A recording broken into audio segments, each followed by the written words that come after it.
নমস্কার। আমি SD insurance and ইনভেস্টমেন্টের তরফ থেকে Debashis Banerjee financial portfolio manager হিসেবে আপনাদের সামনে কিছু কথা বলতে চাই। আজকে আমার সাবজেক্ট হচ্ছে গ্যারান্টেড ইনকাম প্ল্যান। এবং যদি আমরা দেখি যে গ্যারান্টেড ইনকাম প্ল্যান ব্যাপারটা কিরকম, তাহলে আমরা আজকে আমাদের সামনে বিভিন্ন ধরনের ইনকাম প্ল্যান আমাদের আছে, বিভিন্নভাবে আমরা ইনভেস্টমেন্ট করতে পারি। তো বেসিক্যালি আমরা যে ইনকামটা করি, আমাদের ইনকাম ডিউরিং রিটায়ারমেন্ট, আমরা যদি চিন্তা করি, তাহলে তিন ভাবে আমাদের ইনকাম আসতে পারে। একটা হচ্ছে পেনশন ইনকাম, একটা হচ্ছে কর্পাস ইনকাম, আর একটা হচ্ছে রিভার্স মর্টগেজ। তা আমি বিস্তারিত আজকে আলোচনা করব না, তবে কয়েকটা জিনিস আমি বলে দেবো। সেটা হচ্ছে যে পাঁচটা জিনিস কিন্তু আমাদের সব সময় খেয়াল রাখতে হবে পেনশন প্ল্যানিং এর ব্যাপারে। যে পেনশন যেটা আমি পাবো ইন ফিউচারে, সেটা কি ট্যাক্সেবল অথবা ট্যাক্স ফ্রি? পেনশন রেট কি গ্যারান্টেড বা non guaranteed? Pension for life time or for a fixed period? আর পেনশনটা শুরু হবার পর আমার যে কর্পাস, সেটা কি বেড়ে যাবে, না একই জায়গায় থাকবে, না ওটা কমেও যেতে পারে? আর কর্পাস যেটা আমার যেটা রেডি হবে, সেটা কি ক্যাপিটাল প্রোটেক্টেড বা নন ক্যাপিটাল বা প্রোটেক্টেড? তো ইন্স্যুরেন্স কোম্পানি বিভিন্ন ধরনের গ্যারান্টেড ইনকাম প্ল্যান দেয়। তো আজকের দিনে গ্যারান্টেড ইনকাম প্ল্যানের প্রয়োজনীয়তাটা কোথায়, বা অন্যান্য ইনভেস্টমেন্টের সাথে? বেসিক্যালি দেখা যাবে যে গ্যারান্টেড ইনকাম প্রত্যেক বছর হবে রিটায়ারমেন্ট পিরিয়ডেতে, এবং এই রিটার্নটা আপনার tax free because of section 1020। In some guaranteed income plan, corpus keeps increasing, অর্থাৎ ইনকাম চালু হওয়ার পর যে কর্পাসটা, সেটা ইনক্রিজ হবে এভরি ইয়ার এবং টিল লাইফ, সারা জীবন ধরে। কিছু গ্যারান্টেড ইনকাম প্ল্যান আছে যেগুলোতে রিসিভ উনি নিজে ম্যাচুরিটি পেতে পারেন 100 ইয়ার, মানে 100 বছর যখন ওনার বয়স হবে সেই পর্যন্ত। এবং আফটার ডেথ, এই যে ইনক্রিজিং কর্পাস, অর্থাৎ প্রতি বছর যে গ্রোথ হচ্ছে, সেই গ্রোথ এবং পেন্ডিং ইয়ার্স এর যে ইনকাম, সেটা কিন্তু নেক্সট জেনারেশনের মধ্যে কিন্তু বর্তাবে। এবার আমরা যদি একটা একটা করে দেখি কিছু কিছু জিনিস, যেমন এসআইপি এবং এসডব্লিউ। আমরা কি করি, এসআইপি তে টাকাটা প্রত্যেক মাসে মাসে জমাই, জমিয়ে তারপর সেই টাকাটা 60 বছর যখন বয়স হলো, তখন সেটাকে এসডব্লিউপি তে আমরা কনভার্ট করে দিই, অর্থাৎ সিস্টেমেটিক উইথড্রল প্ল্যানে। এবার আমি একটা জাস্ট এক্সাম্পল দেখাচ্ছি, যে 1,20,000 টাকা করে যদি 15 বছর কেউ দেয়, তাহলে 18 লক্ষ টাকা তার টোটাল জমছে। এইবার সিপ কত রেটে রিটার্ন দেবে আমরা কেউ জানি না, যার জন্য আমি তিনটে রেটকেই ধরেছি। একটা হচ্ছে 8%, একটা হচ্ছে 10%, একটা হচ্ছে 12%। এবার 12%-এ 50,10,000 টাকা, এই 10%-এ 41,95,000, এবং 8%-এ 35,18,000। এবার এর মধ্যে দেখা যাবে যে যখন আমি যে টাকাটা পাবো এসডব্লিউপি তে, এসডব্লিউপি তে distributing distribution amount guaranteed, distribution amount অর্থাৎ যে টাকাটা আমি পেনশনের মতো নেবো প্রত্যেক মাসে মাসে, ডিস্ট্রিবিউশন অ্যামাউন্ট ট্যাক্সেবল।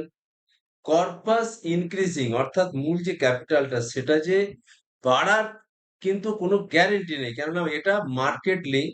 মার্কেট যদি ওঠে তাহলে হয়তো আমার বাড়বে, মার্কেট যদি কেটে যায় তাহলে কিন্তু বাড়বে না।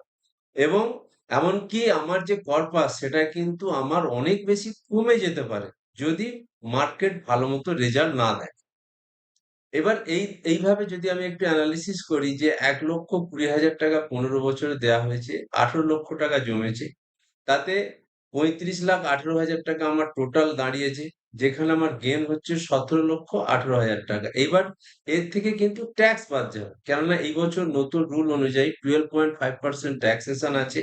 তার সাথে সার্ভিস চার্জ আছে, সেস আছে, এগুলো বিভিন্ন বাদ দিয়ে আমার কাছে নেট ইনকাম থাকবে 32,77,480 টাকা, সব নিয়ে। 10% যদি আমি রিটার্ন পাই তাহলে 38,59,000 টাকা, এবং 12% যদি পাই তাহলে সেটা হবে 45,60,000 টাকা। এই ট্যাক্স রেট আগামী দিনে কিন্তু বাড়তে পারে, কেননা আমরাই দেখেছি গত বছরে এইটা ছিল 10%, এবছর হয়েছে 12.5, এবং অল ওভার ওয়ার্ল্ডের যদি ক্যাপিটাল গেইন ট্যাক্সের রেট দেখা যায় তাহলে কিন্তু ইন্ডিয়াতে এখনো তুলনামূলক অনেক কম আছে। যদি 20% ট্যাক্স হয় তখন তখন কত পাবো? 31,74,000। যদি তখন আর 12%-এ 37,16,000, এবং 12%-এ 43,68,000। যদি 30% ট্যাক্স হয় তাহলে 30,02,000, তারপরেতে 10%-এ আসছে 34,76,000, এবং 12%-এ 40,47,000। এবার আমি এখানে একটা অল ওভার ওয়ার্ল্ডের গত অক্টোবর পর্যন্ত ক্যাপিটাল গেইন ট্যাক্সের G20 কান্ট্রিজের আমি একটা হিসাব দিয়েছি, যেখানে আর্জেন্টিনা কত, অস্ট্রেলিয়া কত, ব্রাজিল কত, পুরো G20 কান্ট্রির একটা এখানে রেট দেয়া আছে। আর যদি আমরা এনপিএস টাকে ধরি, আজকের দিনে এটা একটা, নো ডাউট এটা একটা ন্যাশনাল পেনশন স্কিম যেটাকে বলা হয়। সেখানে যদি আমরা ধরি যে আজকে ধরুন যে রেটে রিটার্ন দিচ্ছে, যদি 6% হয় 29,60,000, অ্যাকুমুলেশন 8% যদি হয় 35,18,000, এবং 10% হলে 41,95,000। এইবার যখন এই ট্যাক্স, যখন আমার পেনশনটা ডিস্ট্রিবিউট হবে অর্থাৎ 60 বছরের পর থেকে, তখন কিন্তু কি রেটে গভর্নমেন্ট আমাদের পেনশনটা দেবে সেটা কিন্তু আমরা কেউ জানি না। Pension amount not guaranteed, pension amount taxable, এবং corpus after pension not increasing, অর্থাৎ কর্পাস যেটা আমার মূল যে ফান্ডটা দাঁড়ালো 60 বছরেতে, সেটা কিন্তু আমার আর বাড়বে না, ওটা কিন্তু ফিক্স থেকে যাবে।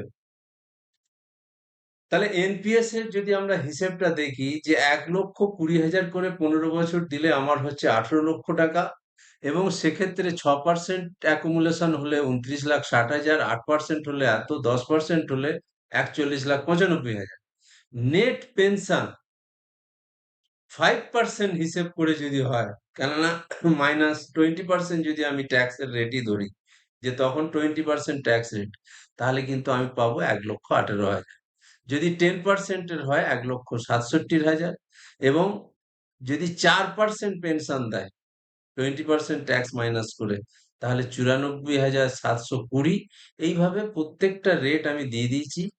এর পাশাপাশি যদি আজকে আমাদের জীবন অক্ষয়ের যদি রেট দেখা যায়, যেটা গ্যারান্টেড পেনশন স্কিম, যেটা 1990 সালে ছিল 12.68, 2000-এ ছিল 10.83, 2010 সালে 7.51, 2020-তে 5.39, এখন কিন্তু সেই রেটটা চলছে প্রায় 6.7 এর মতো।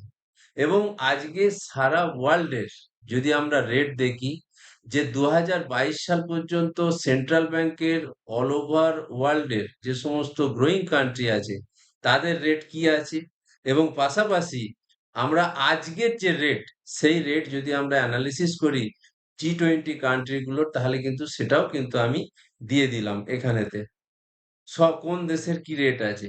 এইবার এর পাশাপাশি লাইফ ইন্স্যুরেন্সেরই একটা পলিসি আছে জীবন উমং বলে, যে পলিসিটাতে আপনি 15 বছরেতে ধরুন 1,20,000 টাকা করে জমালে 18 লক্ষ টাকা জমবে। অ্যাকুমুলেশন যদি 5% রেটে হয় তাহলে 27,20,000, 6% হলে 29,60,000। এইবার ডিস্ট্রিবিউশন যখন হবে, অর্থাৎ যখন 15 বছর পর থেকে উনি যখন টাকাটা পেতে আরম্ভ করবেন, তখন কিন্তু পেনশন অ্যামাউন্ট কিন্তু গ্যারান্টেড 1,20,000 টাকা। পেনশন অ্যামাউন্ট কিন্তু tax free for premium less than 5 lakh, অর্থাৎ 5 লক্ষ টাকার নিচে যদি প্রিমিয়াম থাকে ইয়ারলি, তাহলে পুরো টাকাটাই কিন্তু ট্যাক্স ফ্রি সেকশন 1020-তে। এবং যে মূল যে ক্যাপিটাল, সেই ক্যাপিটাল কিন্তু ইনক্রিজ হচ্ছে প্রত্যেক বছর। অর্থাৎ যদি 75-এ গিয়ে আমি যদি ম্যাচুরিটি নিই তখন পাবো 44,30,000, যদি 85-তে গিয়ে যদি পাই তখন 57,15,000, 95-এ গেলে 82,50,000। তো অর্থাৎ ক্যাপিটালও এখানে ইনক্রিজ হচ্ছে, রিটার্ন আমার ট্যাক্স ফ্রি, এবং যে পেনশন অ্যামাউন্ট আমি পাবো সেটা কিন্তু গ্যারেন্টেড। তাহলে আজকের দিনে দাঁড়িয়ে যদি আমরা দেখি যে আগামী দিন কিন্তু ইন্ডিয়াতে আসছে ডে বাই আমরা দেখছি যে আজকে যদি রিগার্ডিং যদি পেনশনের ব্যাপারে যদি আমরা একটু দেখি তাহলে দেখা যাবে